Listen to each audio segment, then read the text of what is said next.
technical analysis, it enables you to identify trends and patterns within charts to make predictions about future price movements. But what exactly should you be searching for? Let's take a look at some of the main chart features traders use as signals. A support level is the point at which a market that's falling halts its declines and turns around. A resistance level, on the other hand, is where a rising market reverses and begins to fall.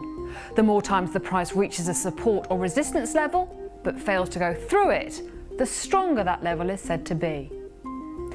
Patterns can signal that a breakout, a significant move beyond one of these established levels, is about to occur, helping traders to time their trades. A double top forms where two successive high moves are sold into, creating two peaks on the chart and a low point called a neckline in the middle.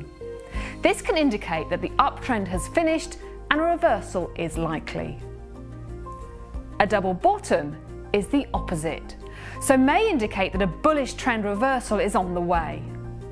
Generally, it's best to wait until the price has broken the neckline before placing a trade, as another type of pattern, a triple top or bottom, can sometimes form. A head and shoulders pattern is very similar to a triple top. It forms when the middle peak, the head, is slightly higher than the shoulders. This pattern often indicates that a bearish trend reversal is on the way, while its cousin, the inverse head and shoulder pattern, can signal a bullish move. Another way to forecast potential market movements is by using trend lines to create channels. One line joins the peaks, the other the troughs. The shape these lines create can be an indicator of future price movements. An ascending triangle forms when there's a series of higher troughs moving towards a strong level of horizontal resistance. It usually signals that the price will move higher. With a descending triangle, a series of successively lower peaks move towards a strong level of horizontal support, suggesting the price will move lower.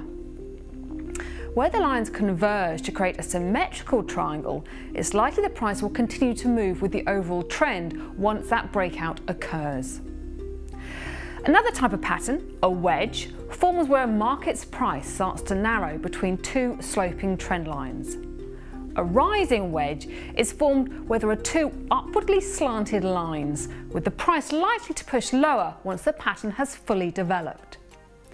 A falling wedge, on the other hand, is where there are two downwardly sloping lines. It indicates that the price is likely to rise. Remember, chart patterns are just signals of where a price might go in the future. They are not guaranteed. So it's always sensible to wait until the direction of a move has been established before placing your trade. To learn more about chart patterns, including those formed by candlesticks, join IG Academy today. It's completely free and gives you access to short, step-by-step courses and webinars on a wide range of trading topics.